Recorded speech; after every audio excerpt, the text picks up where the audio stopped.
The No. total number of skilled trades that came in was like marginal. 400 and something thousand immigrants in the economic class, something like 400 of them work trades. What's that? What about the people who aren't in the real estate market? You know, so people who aren't, maybe they don't have a mortgage, maybe they're not worried about rates, maybe they're not buying, they're not selling, they're not involved in the industry. Well, That there's a has lot, like, I mean, there's a lot of things that are irresponsible, right? Like perhaps, I don't know, a population growth of 1.2 million in a single year is a little irresponsible. When you look at the fastest growing countries in the world, and Canada's right up at the top of the chart with South Sudan, there's you know, there's a discussion that needs to happen about that. But I think, yeah, long term, it's probably a horrible place to be, right? There's just there's no policy changes you can make that will free up the labor needed to build housing quick enough for that level of population growth. There's nothing you can do at a policy level, I don't think.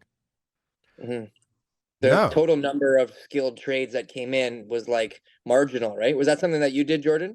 No, it was probably Dan, but I think I saw Dan's video on it. It was like, it was like out of 400 and something thousand immigrants in the economic class, something like 400 of them work trades. And it's just like, oh, that's great. A minimal amount. But like, let's not forget that at the time that they're bringing in all these people, construction is slowing because the prices aren't making sense for new projects to start, right? So we know we're behind, right, number-wise, or at least some of us understand that we're behind, right, with the amount of houses versus the amount of people that need them. But when the numbers don't make sense, the builders don't keep building into oblivion. They put on the brakes, right? And so nobody's hiring trades right now, or not at the pace that we needed them 2-3 years ago when things were still ramping up. They're not ramping up right now. Like, how many shovels are going in the ground right now? Right? And if they are, aren't we all looking at them going, why are they starting right now? Like, are they crazy? Why are they selling right now? There must be some reason that they're selling right now, no? Like, is this a good time to sell your house or a condo project or anything?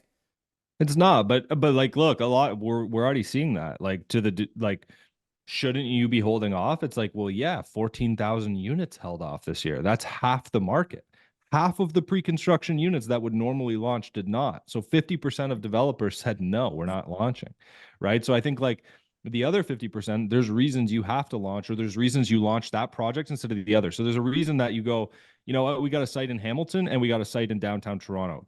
We can probably sell Hamilton, but we cannot sell downtown Toronto. Like, it's just the absorption is just not there. Yeah. So let's do Hamilton this year. Let's move up the timeline on that and push back Toronto to next year or the year after or whatever. And then you have other developers who it's like, oh, well, my land loan's up on renewal or whatever. So there's some reason, smaller guys, there's some reason I got to go today. I gotta go to market and try to make this work, right?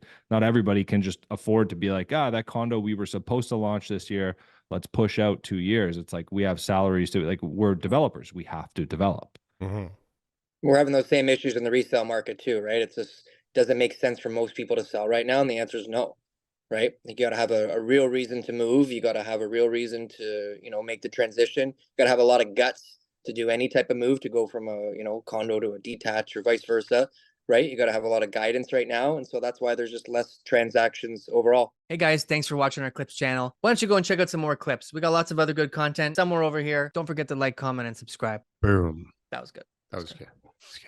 I like that. That was good.